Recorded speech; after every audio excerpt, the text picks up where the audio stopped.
Lebih dahulu apa yang akan terjadi supaya kami tidak tersesat. Kami diberitahu supaya kami bersiap. Kami diberitahu supaya kami bisa Tuhan mengatasi masalah yang kami akan hadapi. Karena itu berfirmanlah dan kami siap mendengar. Dalam nama Tuhan Yesus kami berdoa. Amin. Amin. Silakan duduk.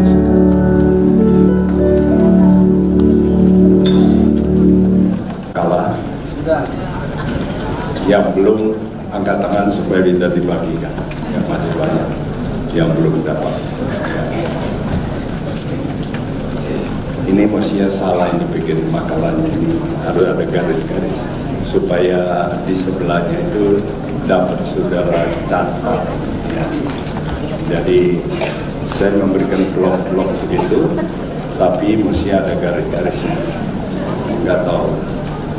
Biasanya saya memberikan via sekretaris saya jelas, tapi hasilnya tidak ada garis-garisnya. Ya.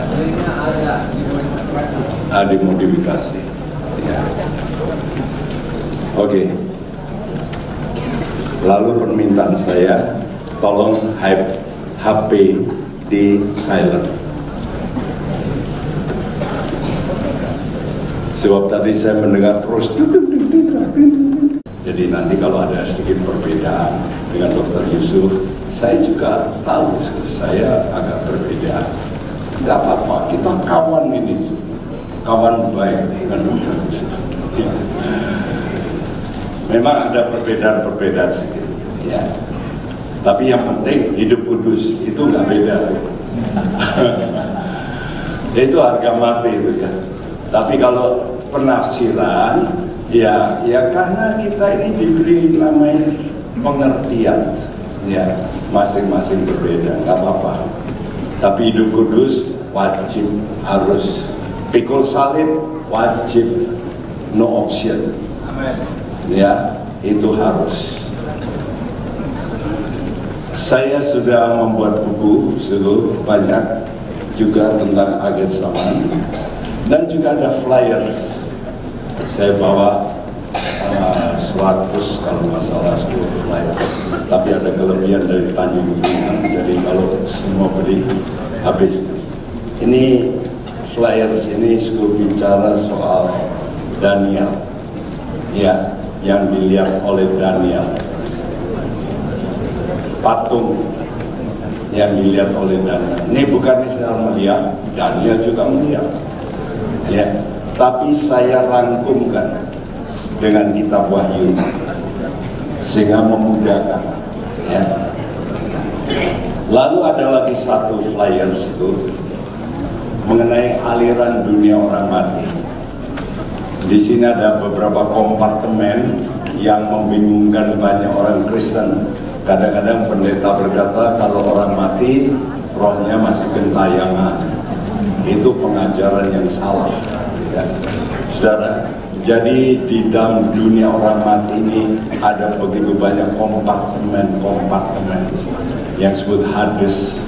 Dan waktu Yesus naik ke sorga, dia bawa itu Firdaus, itu dia bawa, dia pindahkan ke sorga waktu dia naik ke sorga, ya. Karena itu kalau kita sekarang ditanya kita mati kemana, apakah ke Firdaus? Seperti dulu beda, ya. Firdaus dulu dengan sekarang itu beda, ya.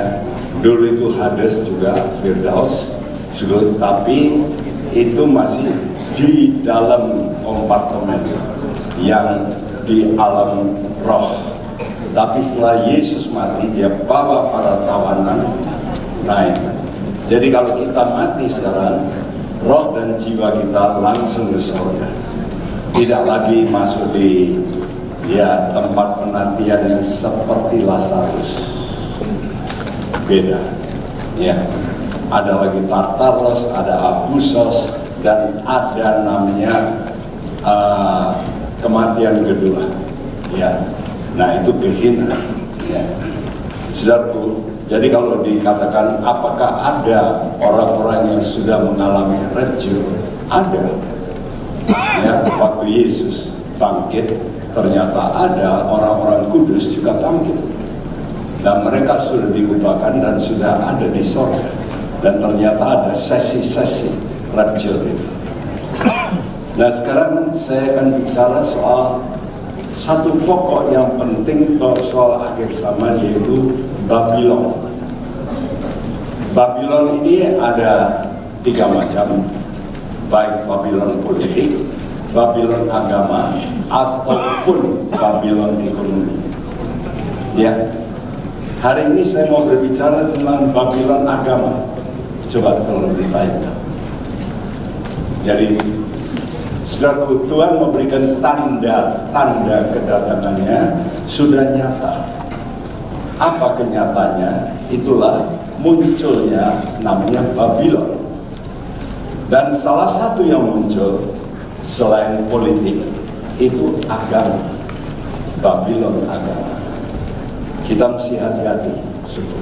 Jadi kita ini nanti musuhnya bukan hanya antikris, tapi orang-orang kelompok ini yang berbahaya, yang justru melakukan pembunuhan terhadap orang Kristen. Jadi siap-siap, kalau sudah tertinggal pasti dibunuh oleh kelompok ini. Ya, saya bukan menakut-nakuti, tapi ini firman Tuhan. Saudara, mari kita baca lebih dulu. Saya minta teman saya membaca dan kita baca bersama-sama. Ya, semua membacakan Ulangan 32 ayat 29 yang ada di layar ini. Semua bersuara. 2, 3. Oh, sekiranya mereka bijaksana, tentulah mereka mengerti hal ini dan memperhatikan kesudahan mereka. Ya, kata oh ini nggak ada dalam bahasa Indonesia, tapi memang saya tambahkan karena ini dalam bahasa Inggris ada. Oh, kalau bahasa Jawa itu begini, mbok yao, mbok yao, ngertio, jadino kamu ini pintar, bijaksana, ya, supaya kamu ngerti. Kalau kamu ngerti, kamu pasti memperhatikan apa yang perlu kita perhatikan. Kesudahan. Saudara yang belajar yang namanya etika, ilmu etika. Apa itu ilmu etika? Orang kalau sudah berilmu etika, dia belajar, dia mesti tahu etika itu bicara not now but the end. Apa akhirnya? Kalau orang tidak mengerti akhir, dia pasti tidak beretis, maunya sendiri. Jadi dia mesti punya etika, ya, karena itu jeritan pusat. Oh, sekiranya mereka umat Israel itu bijaksana, tentu mereka mengerti dan mereka memperhatikan kesudahan mereka, ya, dan kesudahan itu sudah tertuang di dalam Alkitab. Jadi kalau saudara mau baca cerita di end, apa yang akan terjadi di dunia ini, baca di Alkitab. Nanti saudara akan tahu apa yang akan terjadi. Ya, dan ingat, jangan saya pikir bahwa yang namanya Gehenna, neraka kekal itu sudah ada sekarang, nggak ada. Karena itu kadang-kadang orang-orang Pantekosta itu saking antusiasnya, kalau mengusir setan dalam nama Yesus, kami ikat kamu, tak buang kamu ke neraka kekal selama-lamanya. Saya berkata, ini orang dikasih otoritas sama siapa? Salah. Itulah yang menyebabkan saudara berbahaya. Jangan main-main dengan setan. Jadi jangan saudara itu melecehkan ya, marah-marah setan. Ada yang saya dengar sendiri pendeta ngomong kunyuk dan sebagainya, setan kamu kunyuk. Mikael aja nggak berani, nggak berani. Ya, jadi kita ini jangan sembarangan ngomong sama iblis. Iblis juga bisa dendam dulu, tak sikat, banyakkan ngomong. Jadi kita mesti bijaksana. Ini salah satu kebijaksanaan. Jadi kita sebut dengan firman Tuhan, kita itu bisa mengerti akhir. Apa yang akan terjadi akhir nanti. Nah, mari kita baca 2 Timotius 4 ayat 8 selesai. 2, 3. Sekarang telah tersedia bagiku mahkota kebenaran yang akan dikaruniakan kepadaku oleh Tuhan, Hakim yang adil pada harinya. Tetapi bukan hanya kepadaku, melainkan juga kepada semua orang yang merindukan kedatangannya. Kepada semua orang yang merindukan. Kalau sudah baca bahasa Grekanya agapao. Bagi semua orang yang mencintai kedatangannya. Nah, saudara, ayat ini penting sekali. Ya, kalau sudah tidak cinta kedatangannya, saudara itu mengapa? Kurang memperhatikan. Coba waktu saudara berpacaran, saudara itu janjian itu, wah, sudah jamnya itu sudah jam janjian, saudara persiapkan betul kan? Kenapa, saudara? Karena engkau mencintai kedatangan pacarmu dan engkau sudah siap-siap. Kenapa? Karena ada roh cinta itu. Nah, kita bukan menjadi orang Kristen tanpa cinta kedatangannya. Ini penting. Engkau bisa benar atau tidak itu kalau engkau punya cinta kedatangannya. Ya, karena disitulah kita nanti akan menerima sebetulnya sebuah upah. Saya umpamakan ini seperti orang lari maraton. Kalau dia lari maraton, baru jalan 100 meter, kakinya tergelincir, keseleo. Wah, dia pikir masih 9.900 meter. Apa dia terus? Saya kira dia mikir-mikir, saya pasti kalah. Sudahlah, berhenti aja. Tapi kalau kurang 100 meter, dan dia paling depan, masih jauh lawan-lawannya, dia berkata, wah, 100 meter, enggak apa-apa. Dengan pincang-pincang dia akan lari. Begitu juga. Kalau saudara lihat, Tuhan itu sudah dekat. Kenapa jemaat Tesalonika menjadi militan? Ya karena ini. Tapi bisa over. Ya, jemaat Tesalonika bisa over. Kenapa? Lalu banyak yang tidak mau kerja. Ya, wah, Tuhan mau datang. Ngapain sekolah? Ngapain cari gelar? Gak perlu gelar. Telah. Ya. Lalu ganggu orang lain, betul. Dan Paulus berkata, orang yang tidak mau bekerja, jangan makan. Itu di surat Tesalonika.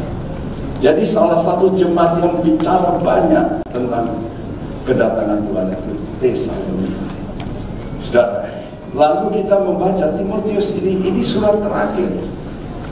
Paulus mau mati, dia di penjara di Roma, ya, dan dia pesan kepada Timotius, ya, bahwa dia pasti mendapat mahkota kebenaran. Saudara, kedatangan Tuhan Yesus itu ditandai dengan bermacam-macam. Tuhan kasih tanda-tanda di langit, tanda-tanda di bumi, bencana-bencana dan sebagainya, tanda-tanda di langit. Ini namanya Tuhan kasih LCD raksasa. Kalau ini cuma di sini nih, ya, Tapi di langit itu ada LCD yang besar. Ini loh, aku modal. Nah, tahun lalu, 2 tahun lalu sama tahun lalu, Tuhan kasih tanda yang paling spektakuler. Itulah tetrats, blood moon. Ya, dan tiap kali ada blood moon, ada terjadi sesuatu untuk orang Israel. Dan tahun lalu dan 2015, 4 kali rentetan blood moon. Dan bukan biasa, karena blood moon ini persis terjadi pada hari raya Israel. Jangan main-main, kalau Tuhan bicara itu sign.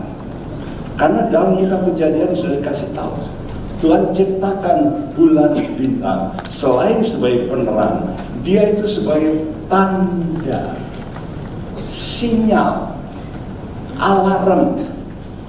Kalau kalian dikasih tanda begitu, kita mesti tahu ini luar biasa. Ya, saya tidak panjangkan, tapi saya di Tanjung Pinang memberitahu tanda semacam yang 2 tahun lalu dan tahun lalu itu kalau menurut ilmu probabilitas hanya 1 dari 1,85 kali 10 pangkat 139 kemungkinan bisa terjadi seperti ini. Jadi sebetulnya itu kalau nggak Tuhan yang bikin nggak bisa. Ya, nah selain itu tanda yang jelas demoralisasi. Dan tadi sudah terangkan LGBT itu puncak dari demoralisasi. Ya. Dan kita tahu Israel ini juga tanda. Tuhan kasih tahu seperti pohon ara. Jika pohon ara itu mulai bertunas ingat, ya, dia berkata generasi ini, this generation shall not pass away till all things be done. Generasi yang dia omongkan ini cuma satu. Jadi dari 48 saya percaya only one generation. This is the last generation. Nggak ada lagi. Karena Tuhan sudah ngomong begitu. Dan Tuhan bicara melalui nubuat-nubuat yang kita baca. Ya dulu saya tidak mengerti, kitab Mazmur itu banyak nubuat tentang kedatangan Tuhan. Banyak nubuat tentang antikris di situ. Hari ini saya mau bicara tentang nubuat kedatangan Tuhan oleh firman nubuat. Wahyu 19 ayat 10 berkata, karena kesaksian Yesus adalah roh nubuat. Jadi kalau saudara baca Alkitab, cerita-cerita itu sebetulnya roh nubuat. Jadi cerita Yesus naik kapal, ada ombak, itu sebetulnya roh nubuat. Jadi itu bukan sekedar nostalgia.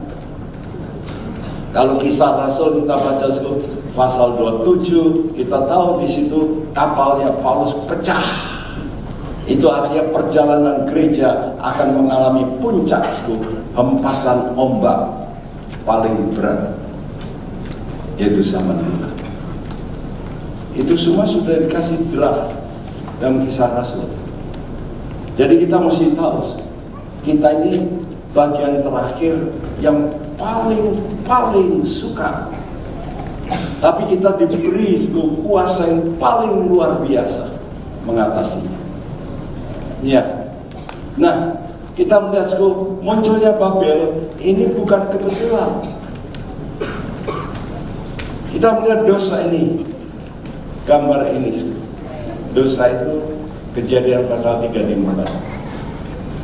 Lalu zaman Nuh itu puncak. Ya, kalau kita katakan puncak itu sampai Tuhan habiskan bumi, tinggal 8 orang. Tapi setelah itu naik lagi dosa ini, bukan kurang, naik sampai pasal 11. Kitab Kejadian dibagi 2, Kejadian pasal 1 sampai 11. Lalu mulai pasal 12 bicara Abraham. Ya, Jadi dosa itu berkembang sampai top puncak Kejadian 11. Apa itu Kejadian 11? Babel.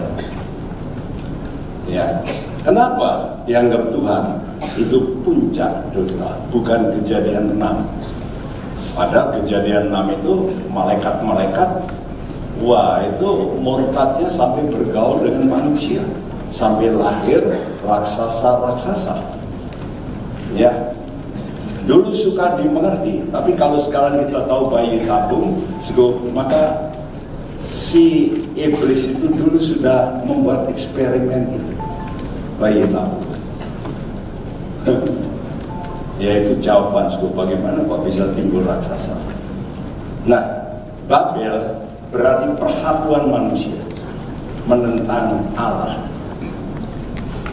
Jadi manusia ini bersatu untuk melakukan pertentangan melawan Allah. Dan dimulai oleh seorang yang namanya Nimrod. Kata Nimrod sendiri, rebellion, pemberontakan. Aneh ya, namanya itu nama nubuat juga. Rebellion, Nimrod. Jadi kita melihat ini gambar adalah gambar dari seorang pelukis Belanda, Bruegel. Dari hasil pelukis ini, nanti kalau saudara pergi ke Eropa, saudara melihat ada gedung Eropa parlemen yang bentuknya seperti ini. Jadi parlemen Eropa itu, saya mungkin besok lah saya kasih gambar. Jadi gambar gedung parlemen Eropa itu dibuat dalam bayangan daripada pelukis ini. Jadi satu sikap memberontak kepada Tuhan dari manusia, ya, melalui filosofinya. Mari kita baca Kejadian 11 ayat yang keempat bersama-sama. 2, 3. Juga kata mereka, marilah kita dirikan bagi kita sebuah kota dengan sebuah menara yang puncaknya sampai ke langit, dan marilah kita cari nama supaya kita jangan terserap ke seluruh bumi. Ya, inilah mulai dengan kata kita, marilah kita. Jadi persatuan, ya, mendirikan bagi kita, bukan bagi Tuhan, bagi kita. Ya, marilah kita cari nama. Banyak hati-hati kalau sudah mulai diberkati Tuhan, khususnya untuk kami hamba-hamba Tuhan. Kalau sudah mulai naik, hati-hati. Hati-hati. Kita jangan sampai cari nama. Pasti hancur. Pasti. Sudah melihat saja di Amerika ini, sudah berapa banyak gedung-gedung gereja yang raksasa-raksasa yang sudah dijual. Ya, termasuk Crystal Cathedral. Sudah tahu sendiri, pasti beberapa sudah pernah masuk. Saya pernah masuk dengan korban. Akhirnya juga dijual. Itu dahsyat tonton. Dan orangnya punya buah pengajaran yang hebat, tapi ambil juga. Ya, jadi kita ini hamba-hamba Tuhan rentan dengan cari nama. Hati-hati, kita jaga diri. Benar-benar. Ya. Jadi saya kasih kosong-kosong memang supaya saudara bisa mengisi sendiri. Ya, saudara itu cari apa? Waktu ada murid Yohanes ikut Yesus, Tuhan menolak. Kamu cari apa? Coba kita tanya diri kita sendiri. Aku ini cari apa sebenarnya? Ya, cari supaya jemaatku nanti paling banyak. Bahaya. Ya. Jadi kalau kita tujuannya supaya saya paling bahaya saya katakan. Ya, kita boleh diberkati, tapi jangan tujuan kita itu. Sehingga dalam Yohanes 5 ayat 44 Tuhan berkata begini, saya yang bahasa Indonesia dikatakan cari hormat, tapi sebenarnya cari kemuliaan. Bagaimana kamu bisa percaya? Ini pernyataan Tuhan Yesus sendiri. Bagaimana kamu bisa percaya? Kamu yang mencari kemuliaan satu sama lain dan bukan mencari kemuliaan Allah. Karena itu kalau sudah difitnah apa, jangan saudara merasa rugi. Saudara masih berkata, saya mau cari kemuliaan Allah. Ya, aku cari bukan kemuliaan manusia, tapi kemuliaan Allah. Ya, dan kemuliaan Allah itu tidak bisa lolos daripada salib. Nggak mungkin. Ya, ini bukan opsi, tapi kewajiban. Ya, kemuliaan lewat derita. Tuhan sudah berkali-kali waktu dia bangkit, dia berkata, bukankah dari Musa dia terangkan bahwa Kristus, Mesias harus lewat penderitaan untuk mencapai kemuliaan. Are you ready? Siap menderita? Salib. Di mata saudara mesti ada salib. Salib itulah yang membuat saudara nanti bisa mulia. Tapi bukan kemuliaan di sini loh. Kadang-kadang kita lihat, kita pikir orang mulia di sini, belum tentu. Orang mulia di dunia belum tentu mulia di sorga. Kalau sudah mau mulia di sorga, pasti lewat salib. Tidak bisa tidak. Ataukah cari kepentingan sendiri? Ya, Roma 2 dikatakan Tuhan akan menghakimi manusia menurut perbuatannya. Dan perbuatannya itu Tuhan nanti lihat dari startnya. Cari apa? Cari kemuliaan Tuhan atau cari kepentingan sendiri? Ada orang berhasil, tapi untuk kepentingan sendiri. Nah itu siapa yang tahu? Hanya Tuhan yang tahu. Tuhan yang bisa menilai, bukan kita. Kita jangan banyak menilai orang, tapi nanti Tuhan menilai kita. Ada Babylon politik, Wahyu 16. Ada Babylon agama. Ada Babylon ekonomi, Wahyu 18.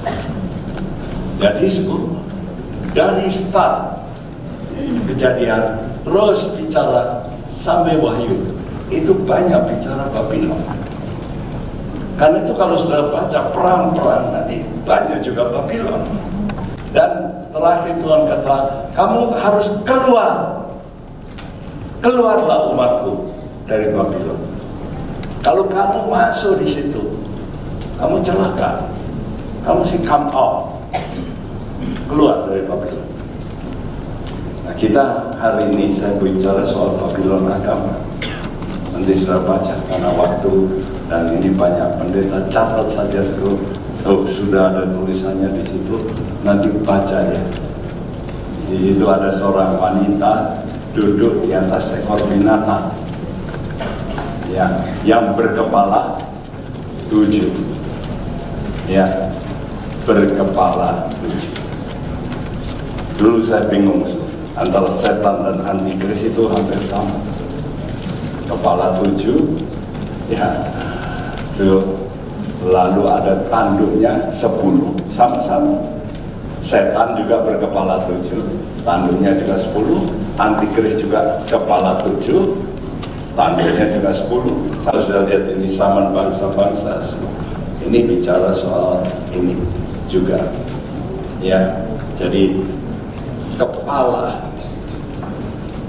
orang Advent sampai berpikir kepala itu gunung, dan dikatakan dalam Wahyu 17 dan ada 5 ya, jatuh, 1 ada dan yang lain akan datang, dan dikatakan kota Roma itu terdiri di atas 7 gunung. Karena itu tidak heran orang-orang Advent menulis Paus itu antikris. Karena Roma. Tapi ternyata di situ ditulis bab 7 itu adalah 7 raja. Jadi sebenarnya kerajaan-kerajaan.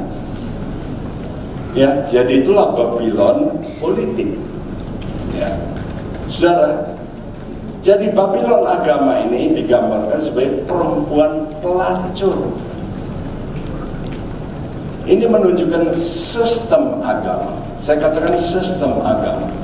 Ya. Walaupun itu bukan agama, tapi merupakan satu sistem di mana orang itu bisa mempunyai ideologi. Ya, yang membuat manusia itu melakukan persinaan rohani. Itu namanya pelacur. Nah, dan ini merupakan rahasia. Dikatakan tertulis di dayanya rahasia, misteri, misterius. Karena itu banyak orang terkelabui karena misteri. Banyak orang ikut misteri. Karena itu kita mesti hati-hati dengan sesuatu yang misteri. Tapi misteri dalam bentuk sebetulnya sistem agama. Ya, mari kita baca misteri ini juga ditunjukkan dalam kitab Nabi Zakaria. Waktu saya muda, saya ini dulu orang gagal. Jadi sudah tahu dari sejak lahir saya gagal, sudah diusahakan orang tua saya ke dokter, nggak bisa sembuh. Sampai SMA lulus masih gagal, berat lagi. Karena itu saya dulu paling benci bahasa Inggris, bahasa Indonesia. Pokoknya bahasa-bahasa saya paling benci. Apalagi kalau suruh baca giliran gitu, wah sudah gilir. Sampai sana saya udah makin dulu. Itu banyak bicara soal gereja. Ini untuk gereja. Kalau Zakaria khusus untuk Israel. Jadi kalau sudah mengerti apa yang akan terjadi nanti untuk Israel, itu kitab Zakaria lebih detail, lebih jelas. Yuk mari kita baca Zakaria 5 ayat 5 sampai 11. Sama-sama semua. 2, 3. Ambillah malaikat yang berbicara dengan aku itu, katanya kepadaku, cobalah layarkan matamu dan lihatlah apa yang muncul itu. Lalu tanyaku, apa itu? Jawabnya, yang muncul itu sebuah gandang. Lagi katanya, inilah kejahatan mereka di seluruh negeri. Lihat, tutup 5 gandang itu telah terangkat dan seorang perempuan duduk di dalamnya. Kemudian berkatalah ia, itulah kefasikan. Lalu didorongkanlah perempuan itu kembali ke dalam gandang dan dibaginnyalah batu timah itu ke mulut gandang. Lalu aku melayangkan mataku dan aku melihat tampak tampil 2 orang perempuan yang sayapnya didorong oleh angin. Adapun sayap mereka adalah sayap seperti burung ragu. Mereka mengangkut gandang itu di antara bumi dan langit. Bertanyalah aku kepada malaikat yang berbicara dengan aku itu, kemana mereka membawa gandang itu? Jawabnya kepadaku, ke tanah Sinear untuk mendirikan sebuah rumah bagi perempuan itu. Dan apabila itu selesai, maka mereka akan menempatkan dia di sana di tempat rumah itu didirikan. Ya, sudah melihat di sini ada penglihatan, ada sebuah gandang. Tuhan berkata apa? Jangan taruh pelitamu di bawah gandang. Bicara apa? Gandang soal apa sih?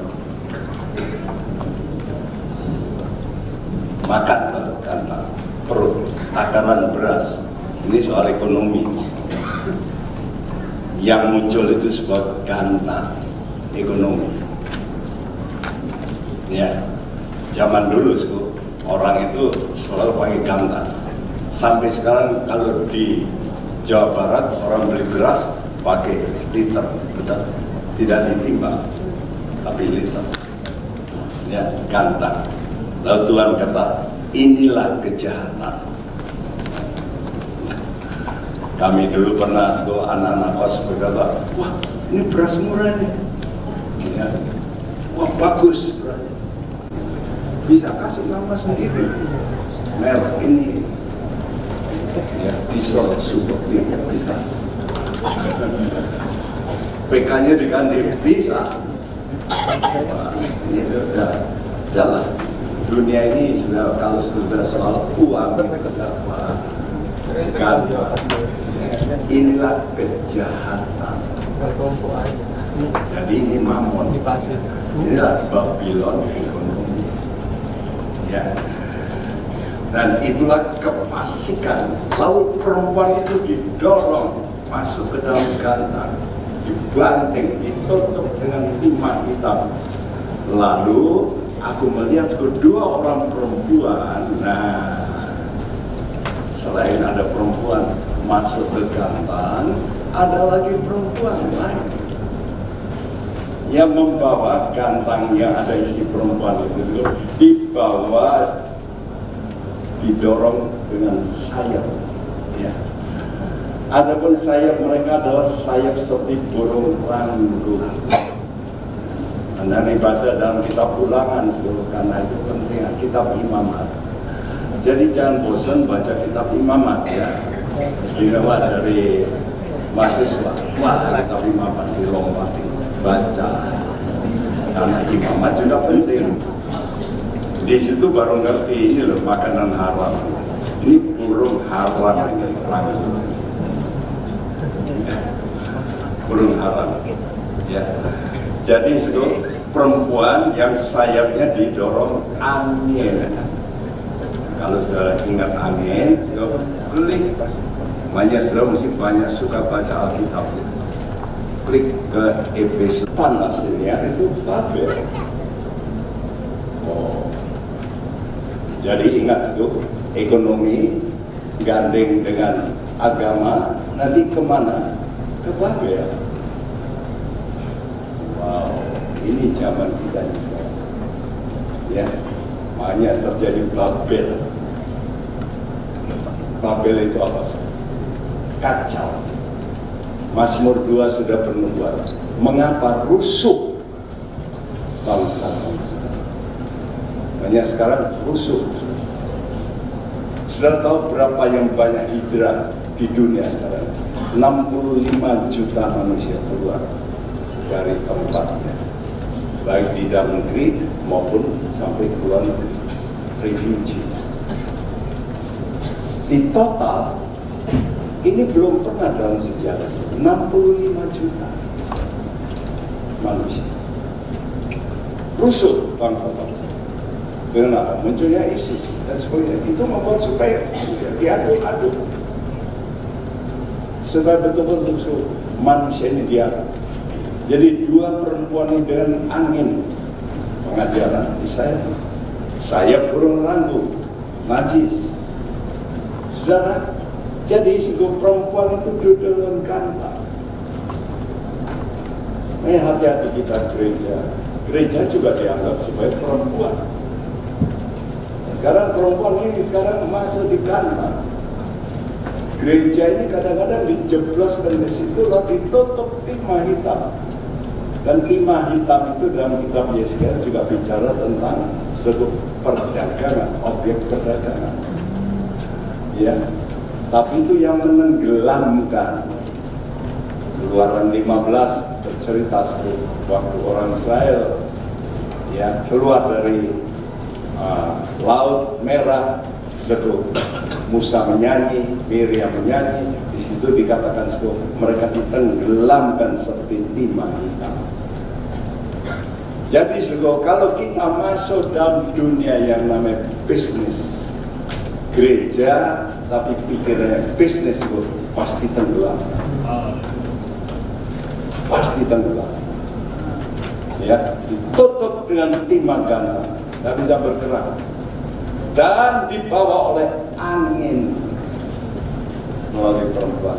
Berarti ada mulai muncullah namanya pelajaran-pelajaran yang mulai membawa kita kepada kesesatan.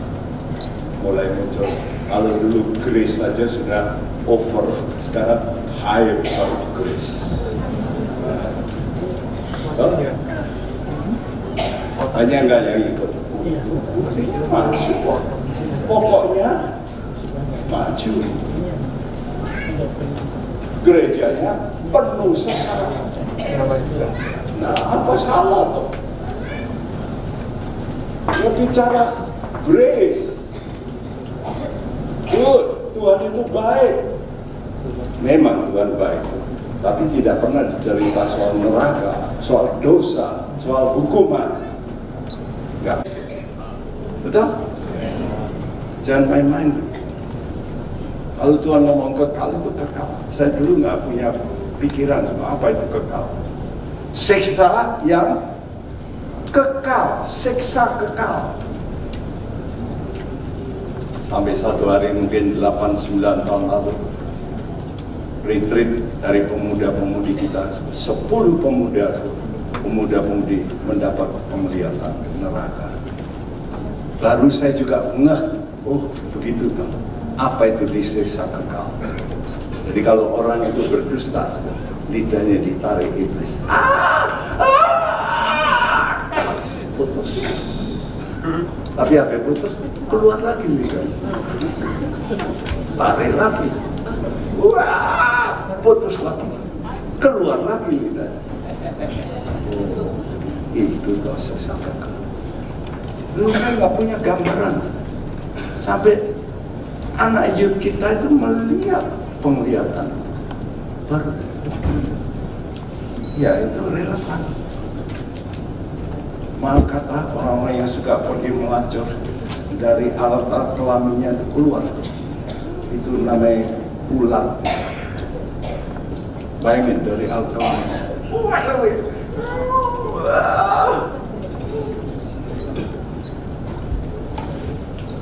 Mereka lihat itu, mereka takut bukan main. Tahun lalu saya baru kali itu melepaskan orang bersama-sama tim kita doa.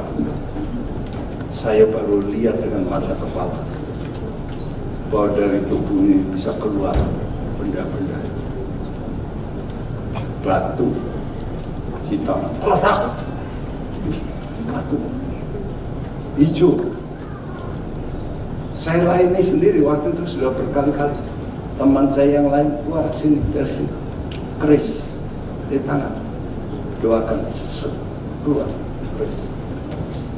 Saya layani sendiri, mata ini ada batu di mata, bendul ini keluar.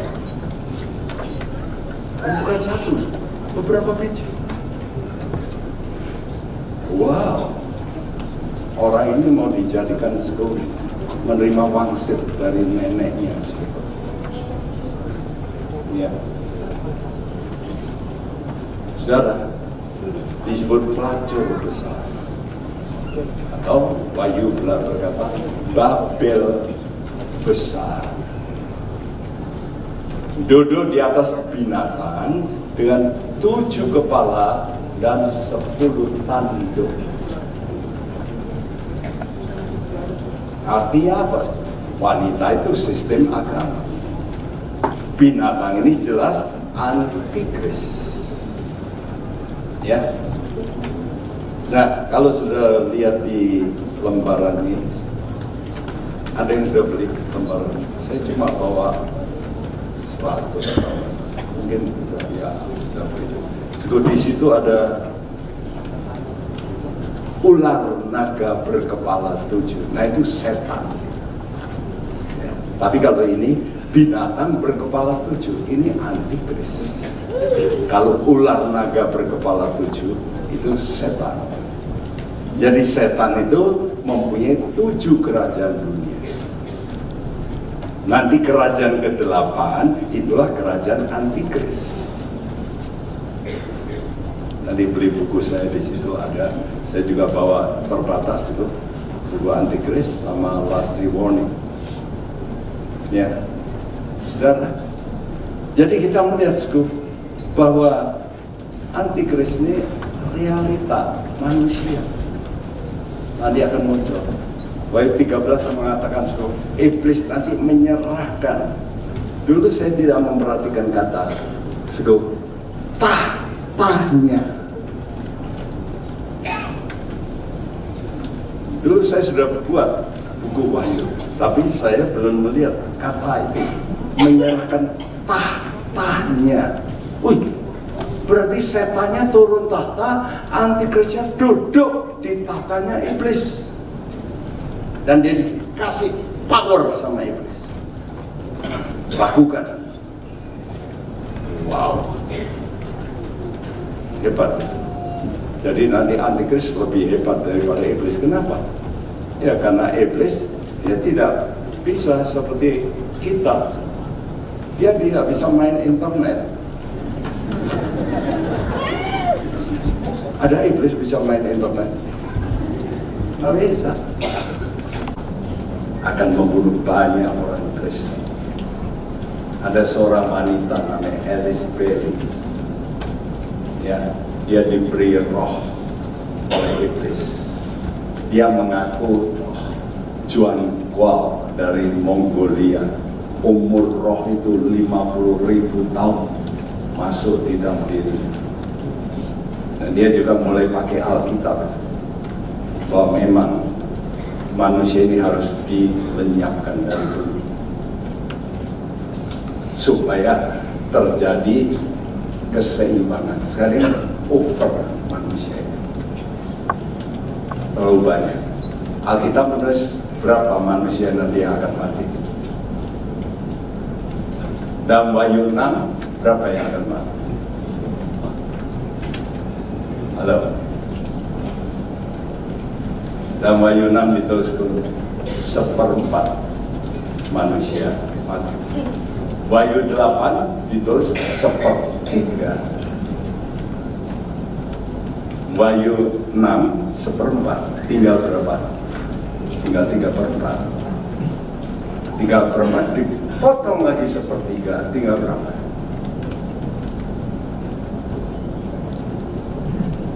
Gitu tinggal separuh. Jadi yang mati ini nanti dunia akan sekarang 7 miliar, nanti yang mati itu 3,5 miliar. Kita menciptakan realita dan kebenaran sendiri. Semua agama benar. Suatu tatanan dunia baru sedang datang. Ya, pokok pikiran New Age ini semua adalah satu dan satu itu adalah Allah. Semua kita satu, semua adalah Allah. We are God. Alkitab juga menulis, you are gods. Pernah baca? Hah? Ini Tuhan Yesus yang ngomong loh. You are gods.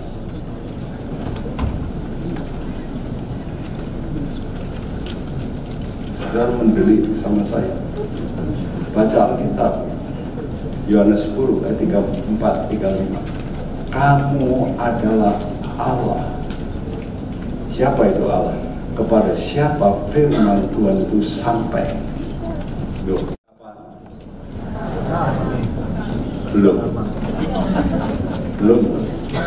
Kamu diberi kuasa untuk menjadi anak.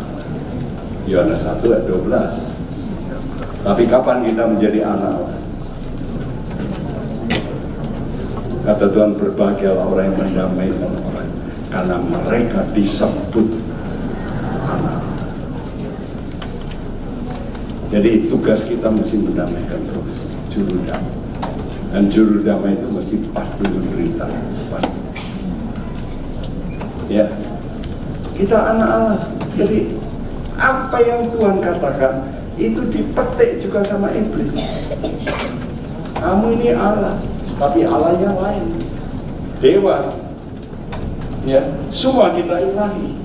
Kita ini hidup dan akan berulang-ulang. Ini ajaran apa ini? Hinduism. Karena itu sekarang banyak orang bule itu percaya yoga. Percaya, hati-hati ya. Di sini siapa ibu-ibu untuk melangsingkan tubuh lalu yoga. Lalu apa? Demokrasi. Saya katakan democracy. Itu democracy. Demokrasi. Kalau Tuhan apa? Teokrasi. Tuhan kata, oke, kamu nggak mau teokrasi. Oke, tak ganti monarki. Tapi raja itu aku pilih. Supaya aku bisa mewujudkan wakilku. That's good. Kalau rajanya betul. Betul? Paling bagus Pak, monarki.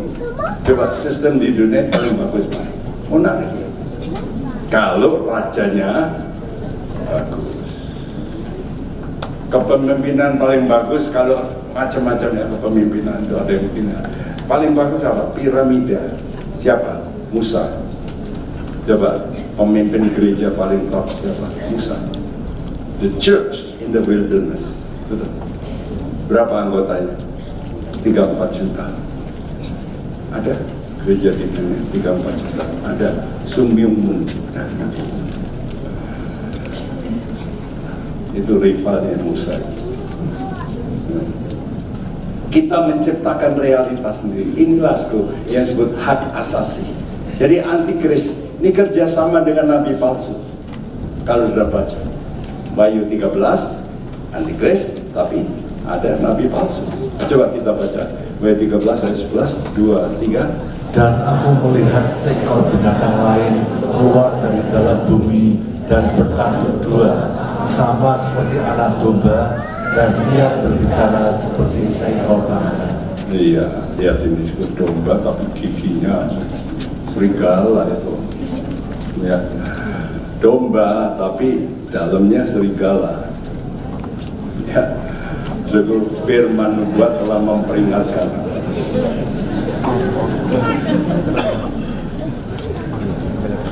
Ya ini di mata Tuhan kalau banyak pendeta seperti ini.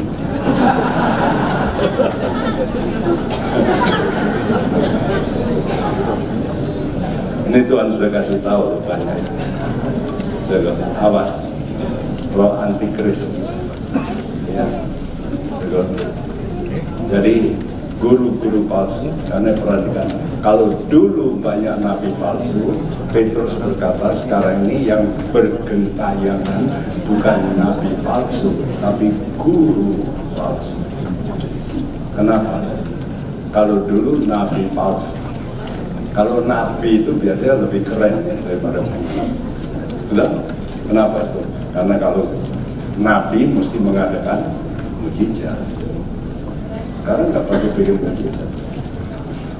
Di Jakarta sudah ada ya guru palsu yang bisa menyeret orang-orang Kristen stok lama, teman-teman kami dari jaringan doa ikut. Nanti saya kasih tahu namanya orang.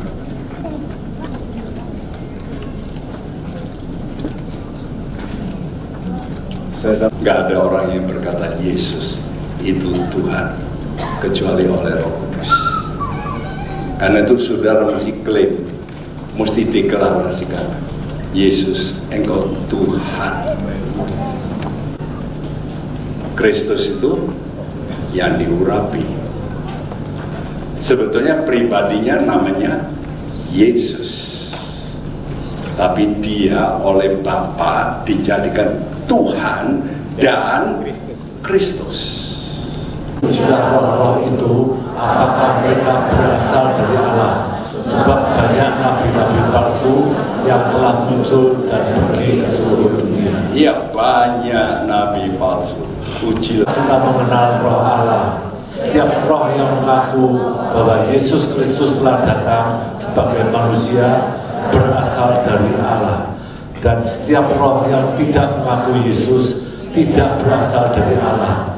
Roh itu adalah roh antikristus dan tentang Dia telah kamu dengar bahwa Ia akan datang, dan sekarang ini Ia sudah ada di dalam dunia. Wah, kita ini dikelilingi oleh kalau gitu banyak antikris. Hati-hati, walaupun mereka nyebut Kristen, tapi antikris. Faktanya memang begitu. Ya, kita ini hidup dikelilingi oleh banyak orang antikris. Contoh, gereja Saksi Yehova itu sekarang merebak kemana-mana. Itu antikris enggak? Antikris. Nah, mereka tidak mau percaya Yesus itu Allah. Mormon, antikris? Iya, antikris. Apalagi yang agama yang berseberangan dengan kita itu antikris, jelas. Jadi kita ini hidup dikelilingi oleh banyak antikris, ya. Bahkan yang berlabel agama Kristen itu mengerikan. Karena itu, saudara, tergantung saudara sekarang. Saudara ini nanti kalau nanti Tuhan datang di penjara, apakah saudara sudah masuk kelompok 2 sulung gereja? Ya, Tuhan kasih zaman anugerah sekarang ini zaman anugerah. Karena ini sudah mau tutup ini zaman anugerah. Kata Tuhan dalam ini, waktu Tuhan kata this generation, generasi ini tahun 48 tidak akan menyambut sebelum semuanya terjadi.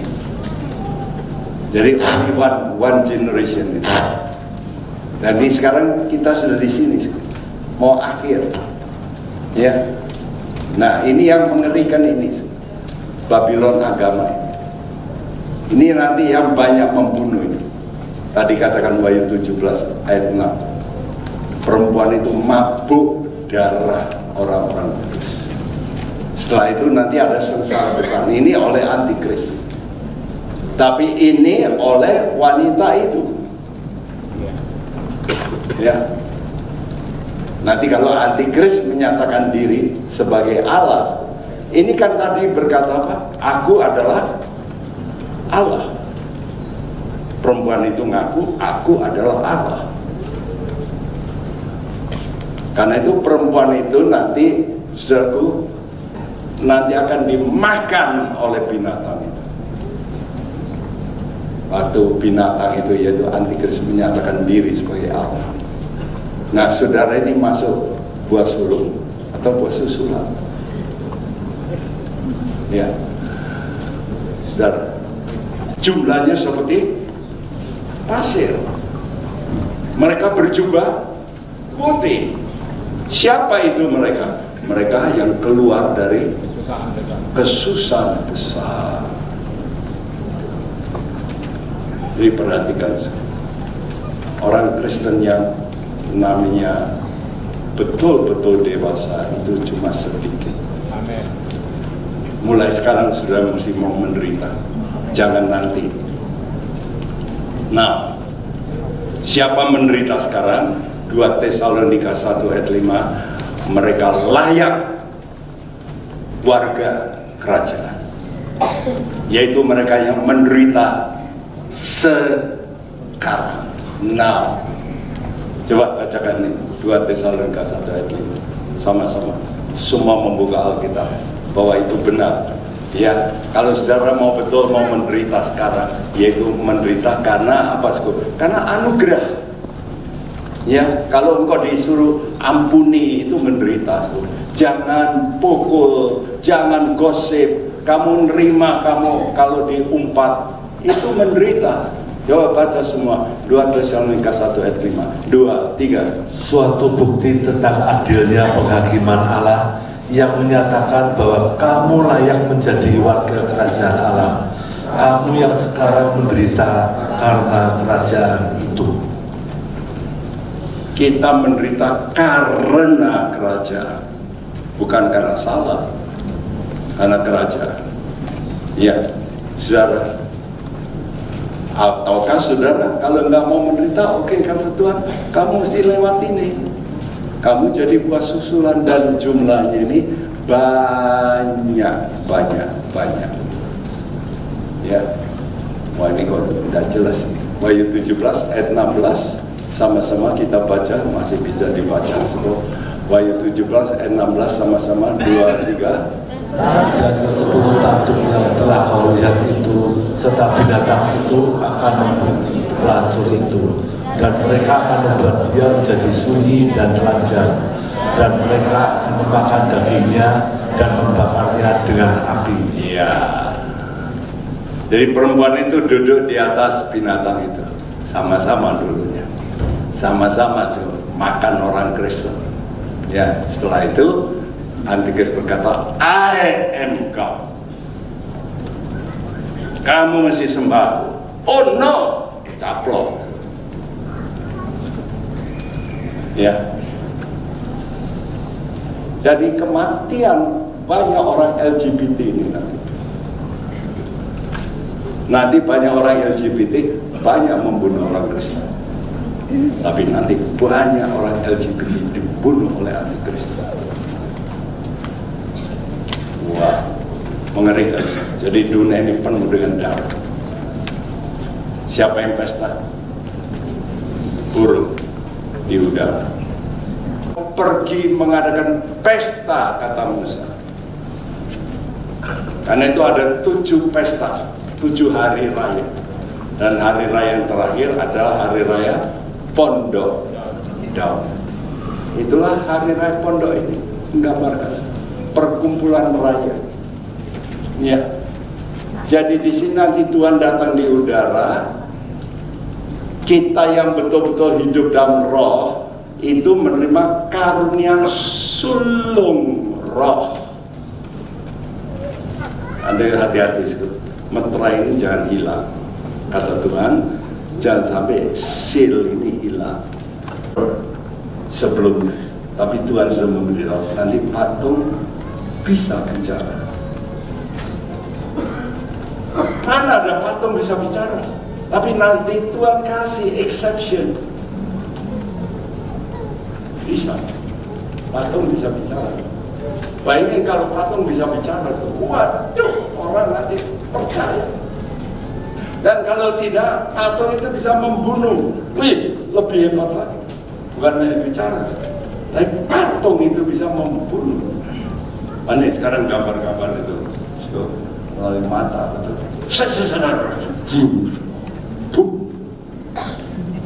Kita sudah lihat, sudah sosialisasi.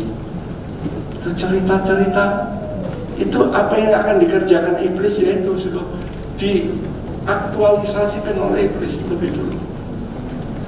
Jadi saudara yang melihat sekarang gambar-gambar Superman apa itu, ya itu nanti akan terjadi.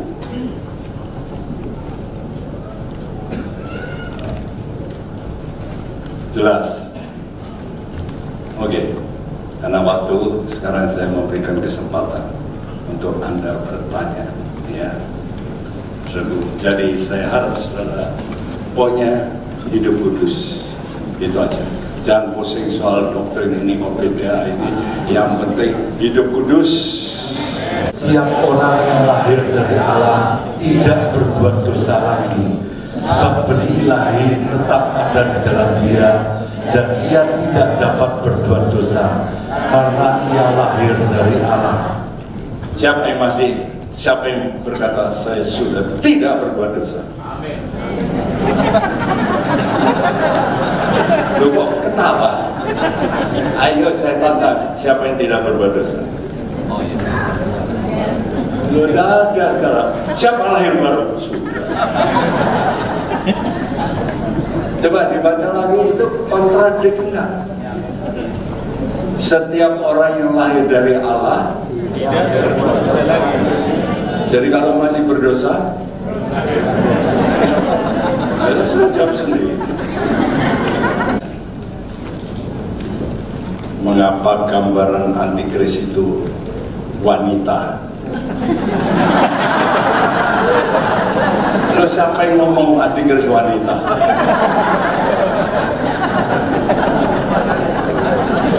Oh, gambar Itu tadi salah kaprah Anda. Wanita duduk di atas binatang. Wanita itu perempuan. Di dalam gambaran mempelai juga. Ya mempelai ya perempuan. Ya, Tuhan itu kan mempelai laki-laki. Kan gitu. Ya. Ini pertanyaan lucu sekali. Apa bedanya iblis dengan antikristus, dan kenapa antikristus lebih hebat dari iblis? Iblis itu roh, antikris itu manusia. Beda, ya.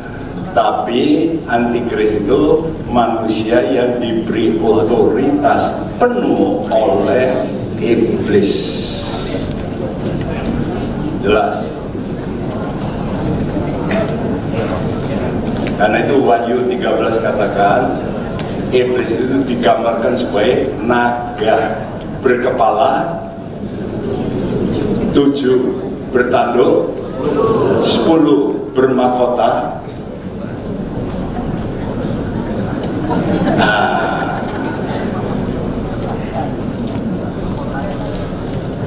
iblis itu digambarkan sebagai naga berkepala 7, bertanduk 10, bermahkota. Bermahkota 7. Antikris berkepala 7, bertanduk 10, bermahkota 10.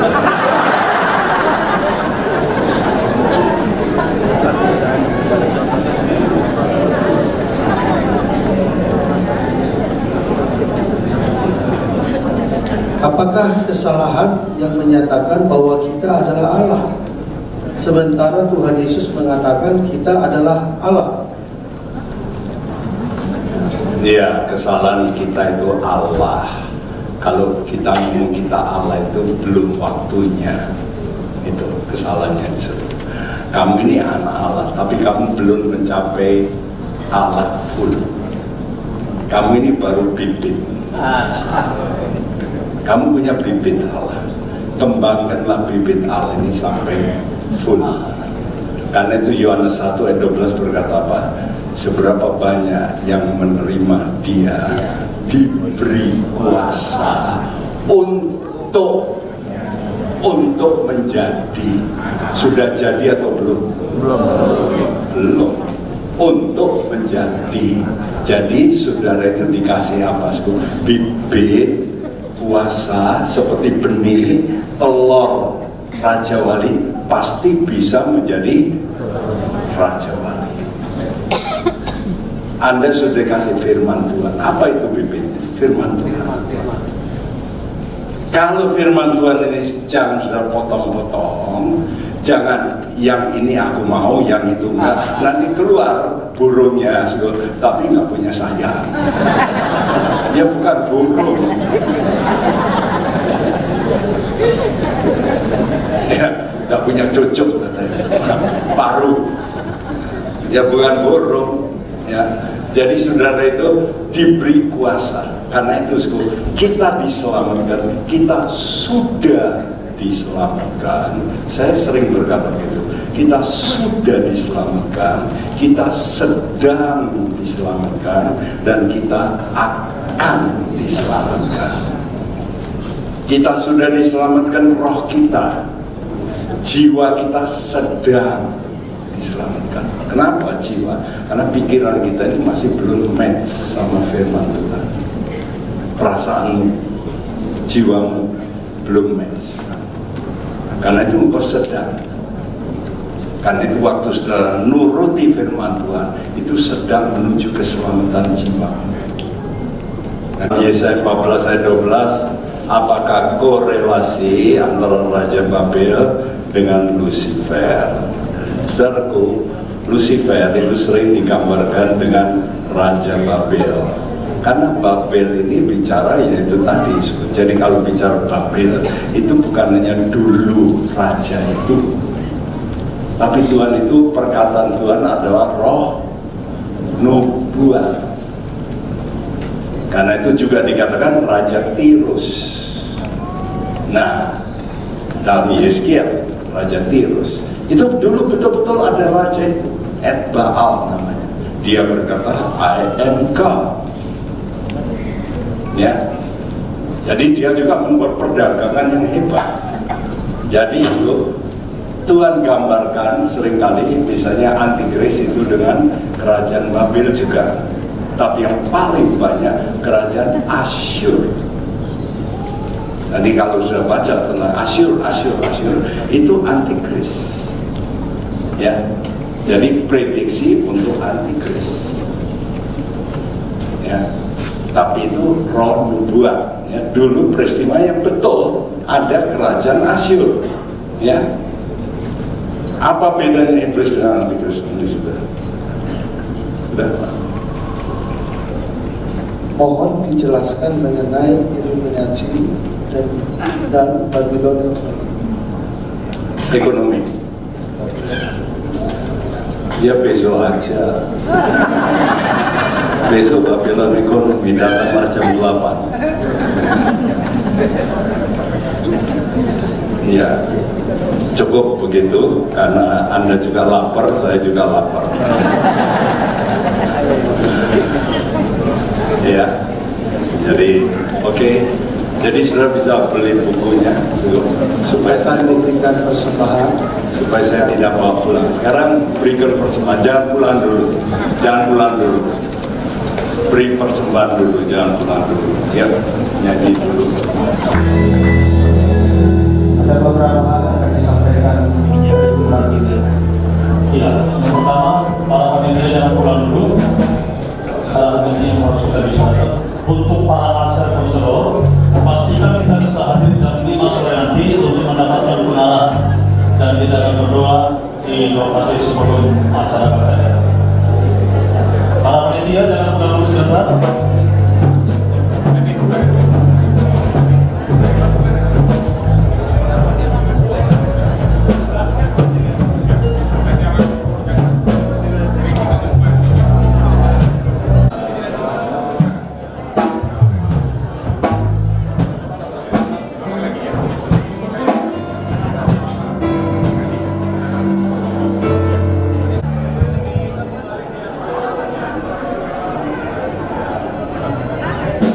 Kumpul dulu para panitia KFB, tolong